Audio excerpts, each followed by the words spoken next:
This is about a trend that's been happening at the university that's negatively impacting Black faculty, staff, and students for the last few years.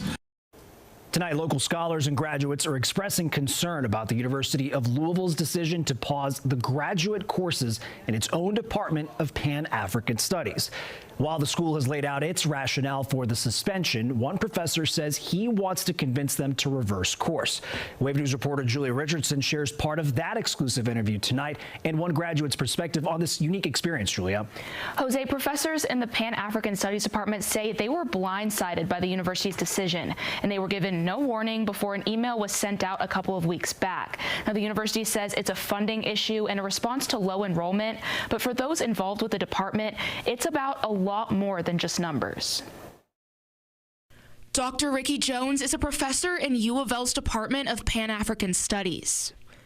Jones says a few weeks back, he and other department staff got an email from the university that they weren't expecting.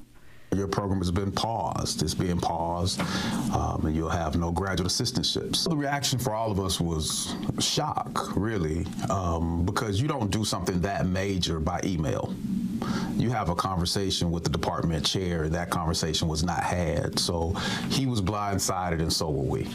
In a statement, UofL's Dean of the College of Arts and Sciences said all graduate teaching assistant programs were impacted by reductions. And, quote, public claims that the pause of doctoral admissions in Pan-African Studies reflects an effort to close or undermine the department are categorically false. The PAS PhD program has faced several years of low applications and enrollments, resulting in all allocated GTA lines for 2026 being unfilled. We were never going to meet some of the numeric thresholds that they put out, but it's really poor leadership and short-sighted leadership, and shallow engagement to not look at the qualitative benefit of a department like ours. Jones says the department is irreplaceable, and it's one of the oldest Pan-African Studies departments in the country. The department also offered the first Black Studies PhD in the South. Jones shared his concerns about the change on social media, posting this video on Facebook and TikTok. Last week, we got word that they are pausing.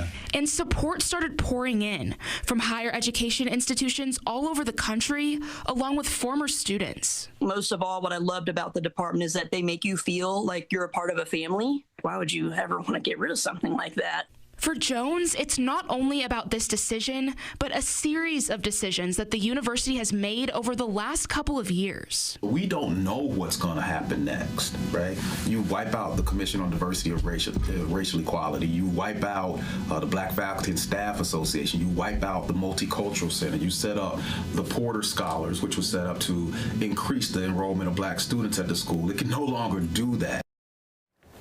Jones tells me he appreciates the support the department has gotten from people all across the country, and there is still time to make change. He added that anyone who wants to can email the university's administration about their concerns. Julia Richardson, Wave News. Julia.